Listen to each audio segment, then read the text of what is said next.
shot when hopes were high at Britain's rocket centre on the North Cumberland moors. Things are different today. The centre at Spade Adam near Carlisle is closing down. Dreams and aspirations are on the scrap heap. £25 million worth of technological hardware is now junk. At one time, there'd be up to 5 engine tests a day on the now rusting gantries that stand like sentinels high up on the moors.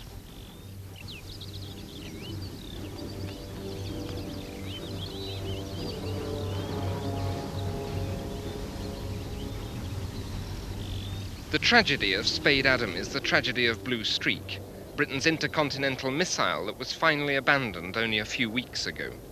Blue Streak was born in an age when Britain thought she could go it alone. But in 1960 it was superseded by the American Polaris. Blue Streak was almost given the chop on that occasion, but it survived just by a joint European effort, with the forbidding title of the European Launcher Development Organization, ELDO for short. ELDO struggled on for 10 years, even when Britain pulled out 4 years ago. Throughout that period, Blue Streak provided the first and highly successful stage of a composite European rocket. But last month, France and Germany pulled out, and ELDO collapsed. After 15 uncertain years, the final death blow had been delivered to Blue Streak and to its Spade Adam disciples. We had this marvellous new site. We had a project which looked as though it had enormous importance strategically and in every other way. And I may say we worked very, very hard to try to achieve the end that was given to us. We would work until the early hours of the morning in initiating the operation of the test stands and getting the first engine tests done and in activating the facilities generally. And our people, well, they were getting well paid at the time, of course, but they were basically motivated by the feeling that here's something new, something important, something well worthwhile. A sad contrast to what we have today, I'm afraid. It's not only rockets they're throwing out, it's all the paraphernalia from computers to control rooms, all the clever gubbins of a dream that never really took off. Even the scrap merchants reckon they'd want paying to cart it away. Blue shoes, blue nails, a blue dress that never fails. There's no color in the rainbow that my girl can't. How much do you think all this scrap now cost?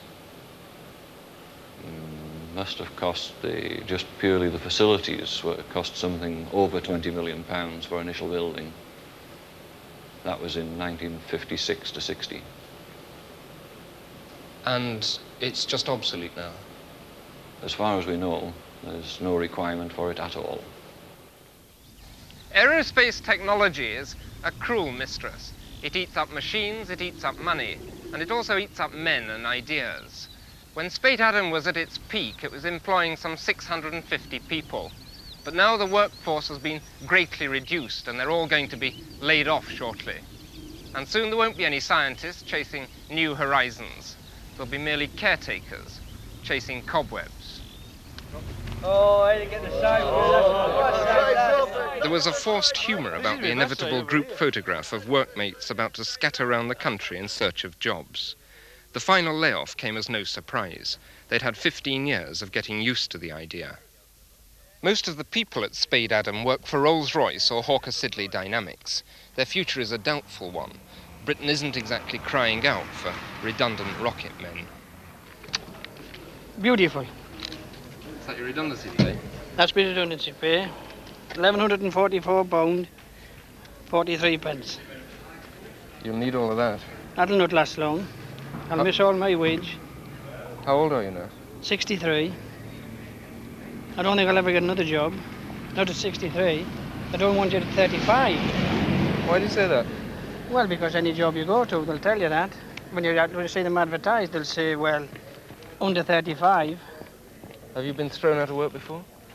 Aye, 3 times. What are you going to do? No idea. Hang on and hope for something. But what? No idea at all. We could have had a satellite in the sky about 4 or 5 years ago if the government had been forthcoming with money. You put all the blame on the government, do you? Oh, definitely, yes. I don't know whether the British public is aware of it or even cares about it. But Britain produced a damn fine rocket, one of the best in the business. Perhaps it would help us here to be able to feel that they too were even a little bit proud of that fact.